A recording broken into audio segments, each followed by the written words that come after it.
Hello again, Alan Biggs with a very warm welcome back to the Ref Show. When is a dive not a dive? And can referees actually tell the difference? Diego Costa taking it, but certainly dishing it out. And our old friend Grappling is back.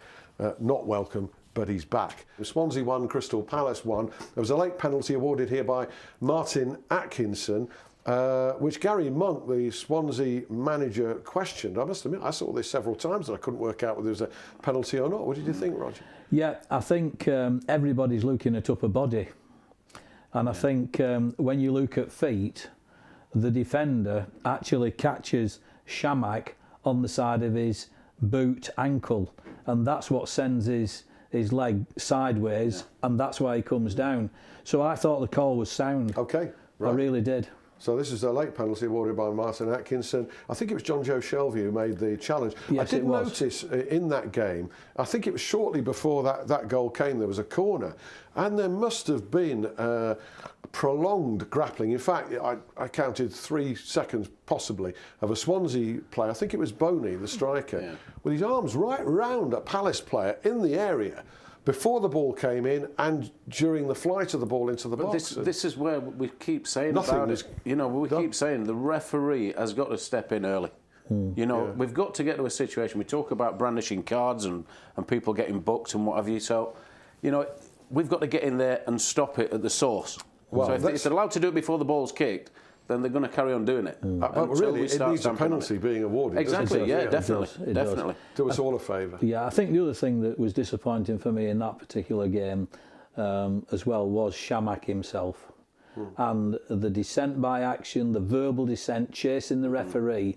I mean, even his manager, Neil Warnock, was disgusted at the end of the game with his personal actions. The best talking point we've left till last to give you a couple of minutes on this. Manchester City's 3-0 win at Southampton. This incident didn't affect the result in the end, but it is the big talking point. Early on, a very clear foul on Sergio Aguero by Jose Font. Aguero cautioned for diving. Should have been a penalty. David?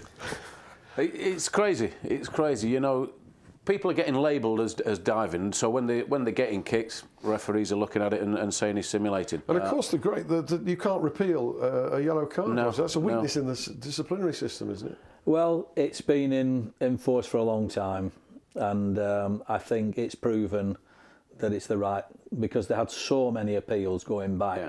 They were week after week after week, so that's a positive thing.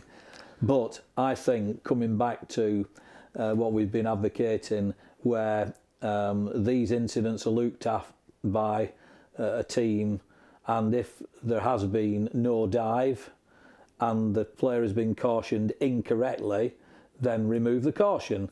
If the player has dived, cheated, and not received a caution, then disciplinary action so it can work both ways. There should be a simulation committee then meeting every week. Well, exactly that. Yeah. And if you do put an appeal in and the appeal's upheld, then does it progress to a red card?